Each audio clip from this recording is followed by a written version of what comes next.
Сәлеметсіздерме? Мен дәрігер эндокринолог Ардана Бұлдыбайқызы. Бүгін сіздермен талқылайтын тақырыбымыз қант диабетімен ауыратын науқастардың өзін-өзі бақылауы.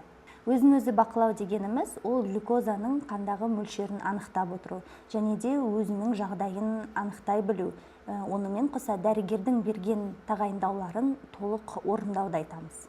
Неліктен біз өз-өзімізді бақылауымыз қажет? Ол дегеніміз қандағы қанттың мөлшерін дұрыс деңгейде ұстап отыру үшін. Онымен қоса асқынулардың алдын алу үшін. Гипогликемиядан немесе гипергликемиядан сақтану үшін. Аурудың өршуін баяулату үшін. Кейде науқастар айтады, менің қантымның деңгейі төмен болатын болса, немесе жоғары болатын болса, мен оны сеземін, сондықтан маған қантты өлшеудің қажеті жоқ деп. Өкінішке орай ол қате түсінік, себебі кейде науқастар қанттың деңгейі төмен түссе де немесе жоғары көтерілсе де, ол ешқандай симптомсыз көрінуі мүмкін. Қантты қанша рет өлшейміз? Егер де сізде қант диабетінің екінші типі болатын болса, сіз күнделікті күніне бір уақыт өлшеуіңіз қажет, және де ол әртүрлі уақытта болуы керек. Аптасына бір рет міндетті түрде гликемиялық профиль жүргізу керек, яғни кемінде 4 рет қантты өлшеуіңіз қажет. Егер де қант деңгейі нашар болатын болса, күніне 4 және де одан да көп рет өлшеу қажет болады. Егер сіз инсулин қабылдайтын болсаңыз, ең аз дегенде 4 рет қантыңызды өлшеуіңіз қажет. Бұл өлшеулер маңызды, міндетті өлшеулер болатын болса, онымен қоса біз қосымша қантты өлшейтін жағдайлар болады.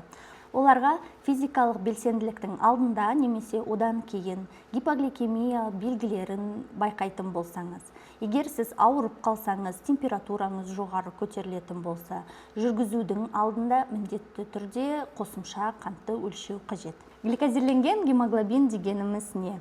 Гликозирленген гемоглобин соңғы 3 айдағы қандағы қанттың орташа көрсеткішін көрсетеді. Гликозирленген гемоглобиннің мақсаттық деңгейі болады. Көп жағдайда ол ересек адамдарда орташа 7% көрсетеді. Бірақ сіздің жасыңызға, жынысыңызға, қосымша ауруларыңызға байланысты гликозирленген гемоглобиннің деңгейін дәрігер міндетті түрде өзі жеке сізге тағайындап береді. Неліктен гликозирленген гемоглобинді бақылауымыз қажет? Ең бірінші, ол емнің тиімділігін анықтайды. Екіншіден, ол асқынулардың алдын алуға көмектеседі. Үшіншіден, жүрек қан тамырларының ауруларының, яғни олардан пайда болатын инсульт, инфаркт сияқты аурулардың алдын алуға көмектеседі. Гликозирленген гемоглобинді 3 айда бір рет тапсыруымыз қажет. Қант диабетінде глюкозамен қатар біз артериялық қан қысымын және де холестериннің деңгейін міндетті түрде қарап отыруымыз керек. Ол дегеніміз, егер де сізде холестериннің деңгейі жоғары болатын болса, артериялық қан қысымыңыз жоғары болатын болса, инфаркт, инсульт, бүйректің және көздің қан тамырларының бұзылуына алып келеді. Қандағы глюкозаның деңгейін қалай анықтаймыз? Оның 2 түрі бар. Ол глюкометр аппараты арқылы және де тәуліктік мониторинг арқылы. Глюкометр ол қандағы қантты өлшейтін портативті құрылғы. Оның ең жақсы пайдасы 5-15 секундтың ішінде плазмадағы глюкозаның мөлшерін сізге экранға көрсетіп береді.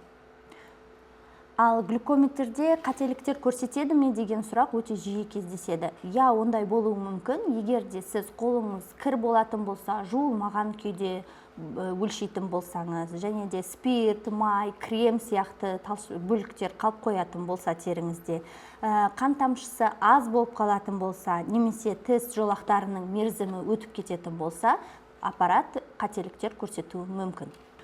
Глюкозаның тәуліктік мониторингі ол бізде сізге әрбір 5 минут сайын қантыңызды өлшеп, соны экранға график түрінде көрсететін құрылғы.